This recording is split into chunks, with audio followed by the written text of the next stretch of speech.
Hey, what's up, guys? Mr. Cruz here to go over notes with you guys on how to do long division. So when we do this, we're doing this because we want to be able to turn a fraction into a decimal, right? Most of the times, that's why we're doing this. And in this case, that's exactly what you're doing. You're turning fractions into decimals. All right.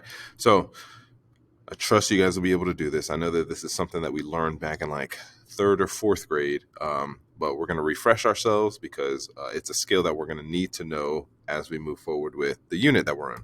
All right.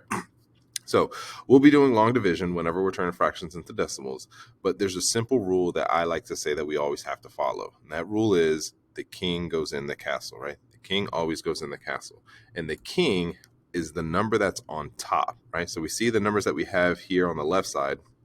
Let me turn my pen on. We see these numbers over here, right? 2 over 5, 15 over 12, 16 over 15 over 16.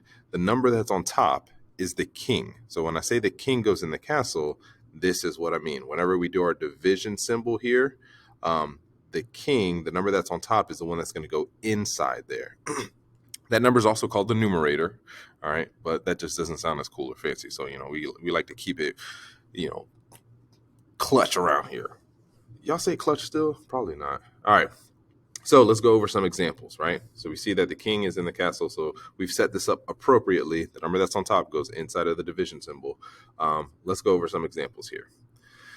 All right, so we have 4 over 5. So that's 4 over 5. The king goes in the castle. So when I go to divide this, I'm going to do 5 here and 4 over here. All right, so 5 can't go into 4. So instead, I have to add a decimal and add a 0. So now I have 40. How many times does 5 go into 40? Well, I know that 5 goes into 40 8 times. Wow, come on, yo. 8 times. So 5 times 8 equals 40. And when I subtract them, I end up getting 0. So there, I'm done. I put a 0 on the front, and then that's it. So what is 4 over 5 as a decimal? 4 over 5 is the same thing as 0.8. Easy enough. All right, 2 over 3. 2 over 3. Oh, shoot, I messed that up. 2 over 3.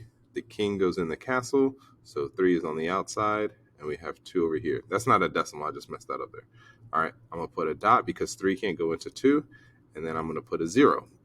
Then I'm going to put a 0 in front of the decimal because y'all know how Mr. Cruz likes to do. So now I have 20. How many times does 3 go into 20? Well, it can go into 20 5 times because, actually, wait, no. It could go into 6 times.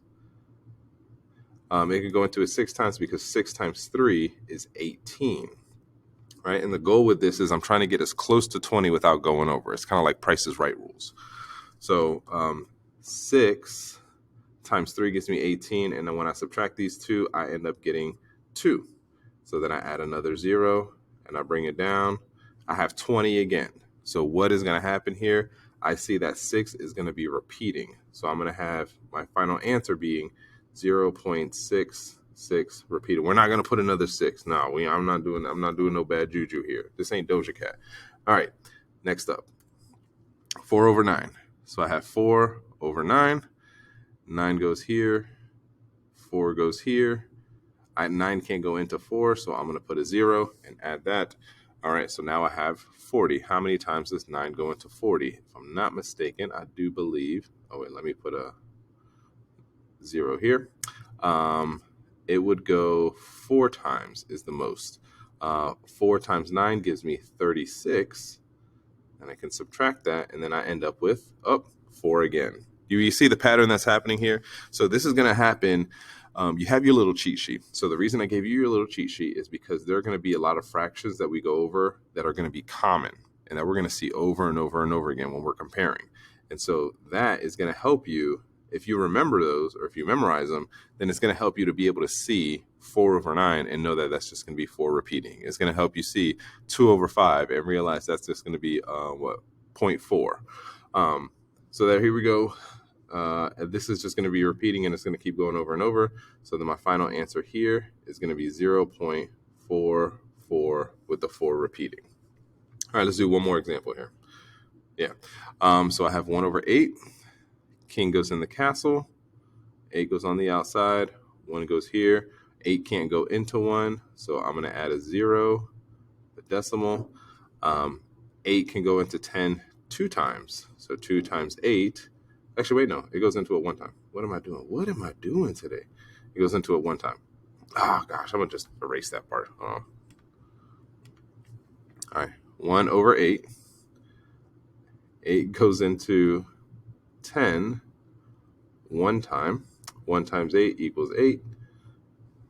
If I subtract that, then I end up with 2, and I add a 0. And then I drop it like it's hot. So now I have 20. 8 can go into 20 2 times. 2 times 8 gives me 16. I subtract that. That's going to give me 4. Then I can drop one more 0. And then here, 8 can go into 40 5 times. And that's going to give me perfect 40, even though I don't have room. It would give me 40. And then if I subtracted those two, I end up with 0. So then I'm done here. So 1 over 8 is equivalent, or as a decimal, is 0.125. Now, when you're doing this, I would suggest, and I'll say I would suggest, I would say at least go to 3 decimal places, right? So in this case, we had a number that's not repeating, and I could keep dividing the number and finding another number that I can use to factor into whatever was inside of my decimal. So in this case, we're going to go at least to 3 decimal places whenever you're doing numbers. If it's repeating, you don't have to do that. But in this case, I did have to keep going, or I could keep going. All right, so there you guys go. Long division. This is all you're doing. Pretty simple. If you guys need any help, feel free to let me know. And good luck on your assignment today. Peace.